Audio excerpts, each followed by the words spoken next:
नमस्कार, प्रणाम। मेरे साथ हैं आज एक प्रोजेक्ट इंचार्ज जो बहुत ही कम उम्र में प्रोजेक्ट इंचार्ज बन चुके हैं और इनके विषय में आप लोगों को बताऊंगा कुछ विशेष जानकारी। तो सर, मैं सबसे पहले पूछूंगा, आपका नाम क्या है? नमस्कार सभी लोगों को। मेरा नाम है प्रतीक संजय बोर्डे। मैं प्रॉपर औरंगाबाद से बिलोंग करता हूं, जो कि महाराष्ट्र का एक जिला है। और प्रॉपर औरंगाबाद में ही मेरा घर है और वहां से मैं अभी मुंबई में आया हूं। सर, सबसे पहले बताइए आपका डेट ऑफ बर्थ क्या है? मेरा डेट ऑफ बर्थ है 1 जनवरी 1998, 1998। और इसके बाद बताइए, आप 10वीं कौन से साल में किए थे? 2013, 2013। उसके बाद पढ़ाई क्या किए? उसके बाद सिविल में मेरा डिप्लोमा हुआ है। सिविल में डिप्लोमा किया गवर्नमेंट कॉलेज से। उसके बाद? उसके बाद बी हुआ है मेरा नासिक से, संदीप इंस्टीट्यूट। और नासिक के बाद मैंने 1 साल जॉब किया है और वो जॉब के बाद निकमार पुणे से मैंने कंस्ट्रक्शन मैनेजमेंट का कोर्स किया है, 2 साल का फुल टाइम कोर्स।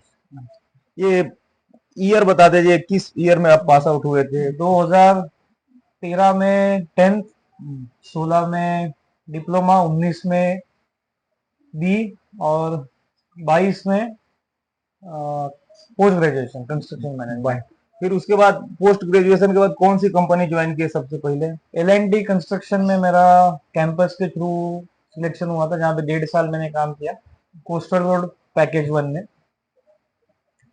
फिर उसके बाद आपका उसमें प्रमोशन ग्रोथ कैसे हुआ, कौन से डिपार्टमेंट में लगे? मैं प्लानिंग और एग्जीक्यूशन के डिपार्टमेंट में वहाँ पे था, जिसमें मेजरली मोनोपाइल और सी ब्रिज में मेरा काम था। 1.6 किलोमीटर का सी ब्रिज का एग्जीक्यूशन और प्लानिंग का टीम का मैं एक हिस्सा था। और वहाँ पे लगभग 1.5 साल मैंने काम किया। अच्छा, सब लोग आश्चर्यचकित होते हैं आप इतने कम उम्र में इतना बड़ा पोजीशन प्राप्त कर लिए हैं। तो मैक्सिमम लोग ग्रेजुएशन करने के बाद इधर उधर भटकते रहते हैं, कहीं जाके साइट इंजीनियर बनते हैं, फिर उसके बाद उनको बहुत टाइम लग जाता है। आपने ऐसा क्या अद्भुत किया कि आपको प्रोजेक्ट इंचार्ज बना दिया ये कंपनी ने? ये अद्भुत ऐसा तो मेरे को कुछ लगता नहीं है। माने मैं आज भी ऐसा किसी पोजीशन पे नहीं हूँ। हाँ, ये जरूर है कि किसी चीज के लिए अथॉरिटी बोल के हूँ फिलहाल। लेकिन मैं कभी भी कोई भी जॉब को किसी पोजीशन के हिसाब से नहीं देखता हूँ। तो मेरे पॉइंट ऑफ व्यू में तो ये कोई पोजीशन है नहीं, फर्स्ट ऑफ ऑल। पोजीशन, देखिए, मैं तो बहुत लोगों से परिचित हूँ। 2 साल 4 साल करने के बाद साइट के काम को ही समझने में उनको बहुत परेशानी होता है, लेकिन आप ऐसे व्यक्ति हैं कि साइट के सारे काम समझने के बाद, ऑफिस के सारे काम समझने के बाद, बिलिंग से लेकर के क्लाइंट बिलिंग से लेकर के हर चीज बिल्कुल इजीली कर लेते हैं। उसको सीखे कहाँ आप? मेरा जो डिप्लोमा हुआ उसके तुरंत बाद मैंने 1.5 साल 1.5 महीना एक जगह लोकल में ही एक जगह छोटा सा काम किया था। मतलब हमारे रिलेटिव थे, उनके पास ही मैं जाता था 1.5 महीना सीखने के लिए। और उसके बाद भी जैसे मेरा बी हुआ, मैं मुंबई में आया था कंस्ट्रक्शन का काम सीखने के लिए, जब 2 से ढाई महीना था कंस्ट्रक्शन में। उसके बाद जब मेरा बी कंप्लीट हो गया इंटर्नशिप के बाद, तो 1.5 साल लगभग मैंने स्ट्रक्चरल डिजाइनिंग का काम किया है, जिसकी वजह से सॉफ्टवेयर वगैरह मैं काफी अच्छे से जानता हूँ। साथ में स्टील डिजाइन और आरसीसी डिजाइन और ट्रस डिजाइन में भी मैं लगभग काम कर चुका हूँ। और उसके बाद फॉर्चुनेटली L&T में मेरे को जो प्रोफाइल मिला, उसमें एग्जीक्यूशन के साथ साथ स्टार्टिंग में तो पूरा एग्जीक्यूशन था, फिर प्लानिंग में कुछ चीजें इन्वॉल्व हुआ। और जैसे ही मैं वहां से निकलने का टाइम आ गया था, तब मैं सब कॉन्ट्रैक्टर का सब बिल करता था। वहां पे कुछ 10-12 कॉन्ट्रैक्टर जो हमारे अंडर थे, उसके साथ बिल करता था। और बाकियों से बातचीत करते करते बाकी सब चीजों का जो जो कुछ भी नॉलेज बाकियों से मिला, बस मैं उसको थोड़ा देखता था। इसके वजह से दोनों तीनों काम थोड़ा बहुत किया है, उसके वजह से किसी भी चीज में इंटरेस्ट ले सकता हूँ, ऐसा हो गया है। बाकी नहीं, आप जो भी काम करते हैं बहुत अच्छे तरीके से करते हैं और किसी को भी ये लगता नहीं कि आपको ये 5 6 साल 4 साल का एक्सपीरियंस है, 2 साल का। सब किसी को लगता है कि आप तो 15 साल 20 साल से इस लाइन में है। तो मैं एक बात जानना चाहता हूं कि आपका जो, जिसको आम भाषा में गुरु कहते हैं, आइडियल, आपके जो पुराने साइट पे कौन ऐसा व्यक्ति था जिसको देख करके आप इस तरीके से अपना साइट पर एटीट्यूड वगैरह जो है सीख लिए सब? सबसे पहले तो मैं जहाँ पे काम करता था वहाँ पे कमल राव मैडम करके थे। कमल राव मैडम के अंडर मैंने 2-4 चीजें बहुत सीखी, जो मैं जीवन में भी लागू करता हूँ हमेशा। वो काम को देखने का जो नजरिया था मैडम का, उसमें से मैं बहुत कुछ चीजें सीखा हूँ काम के प्रति। मतलब उनका ऐसा कहना था कि कोई भी काम आप जब तक वहां जाओगे नहीं, समझोगे नहीं, तब तक आप कर नहीं पाओगे। तो जो उनका नजरिया है कि जितना अंदर आप काम में जा सको उतना जल्दी और अच्छी तरीके से आप वो काम खत्म कर सकते हो, ये मैं पॉइंट ऑफ व्यू हमेशा मेरे ध्यान में रखता हूँ। एल में आप सबसे बड़ा काम क्या किए, सबसे ग्रांड अचीवमेंट जिसको बोल सकते हैं अभी तक का? एल में ग्रैंड अचीवमेंट ऐसा बोल सकते हैं कि वहां पे जो मोनोपाइल था, मतलब समुद्र में सिंगल पाइल पे सिंगल पियर खड़ा होना, ये भारत में सर्वप्रथम काम कोस्टल रोड में ही हुआ। और मैं काफी अभिमान से कहना चाहता हूँ कि मेरा जो इंटरचेंज था उसमें 32 मोनोपाइल थे, और 32 मोनोपाइल के एग्जीक्यूशन से लेकर उसका टेस्टिंग क्लियरेंस, क्वालिटी एस्पेक्ट में CHSL टेस्टिंग का क्लियरेंस, और उसी के साथ पियर पकड़ के उसका जो मेन ब्रिज था उसके एग्जीक्यूशन तक मैं टॉप टू बॉटम इन्वॉल्व था। और इसमें पाइलिंग का काम जो था थोड़ा चैलेंजिंग था, तो मैं ये कह सकता हूँ कि वो सब चीजें मैं अनुभव में मेरे आया है, तो ये मेरे लिए काफी फॉर्चुनेट चीज है।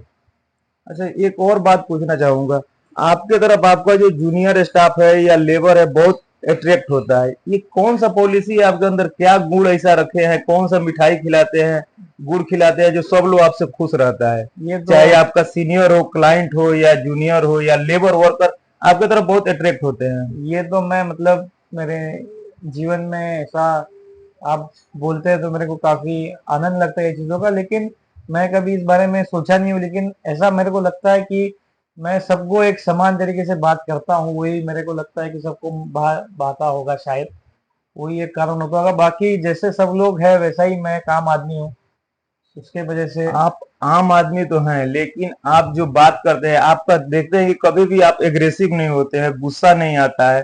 साधारण कंस्ट्रक्शन में काम करने वाले आदमी एक दूसरे के प्रति दिल में अच्छा प्रेम है, लेकिन मुंह से अच्छा बात नहीं कर सकते। लेकिन आप ऐसा है कि इतना अच्छा बात कर लेते हैं, उसके पीछे क्या कारण है, क्या सोच है आपका जो दूसरा कोई भी उसको फॉलो कर सके? मैं तो मतलब यही कहता हूँ कि जैसे कंस्ट्रक्शन में ये बात हो गई कि हर चीज को कुछ समय लगता है, उतना समय अगर उसको दे पाए तो वो चीज हो जाएगी। लेकिन उसके पहले होने के लिए आपको भी कुछ एक्शन लेना पड़ेगा, आपकी टीम को एक्शन लेना पड़ेगा। जब तक आप आपकी टीम पे भरोसा नहीं कर पाओगे, उनको स्टैंड नहीं दे पाओगे, तब तक आपका काम होगा नहीं। इसीलिए मेरे को ऐसा लगता है कि जितना आप उनके साथ रहोगे, उनके निजी जीवन में कुछ उसके बारे में सवाल करोगे, जितना आप उनसे जुड़ने का प्रयास करोगे, चाहे वो आपका टीममेट हो, आपका जूनियर हो, सीनियर हो, कोई लेबर हो, कोई भी हो, अगर आप उससे जुड़ना चाहोगे तो शायद आपका काम जल्दी हो सकता है, ऐसा मेरे को लगता है। अच्छा, मैं आपसे जानना चाहता हूँ सर, क्वालिटी के विषय में आप क्या सोचते हैं? क्वालिटी कितना होना चाहिए, काम कितना प्रायोरिटी है, सेफ्टी, तीनों में सेफ्टी, क्वालिटी और आउटपुट सबसे ज्यादा महत्वपूर्ण कौन सा है? मेरे दृष्टिकोण में जितना मैंने देखा है, ये बात कहना थोड़ी सी मुश्किल है, लेकिन आप जिस फील्ड में हो वो फील्ड में आपको जो रोल एंड रिस्पॉन्सिबिलिटी दिया गया है, उस दृष्टिकोण से अगर आप देखोगे तो आपको आपका जवाब मिल जाएगा।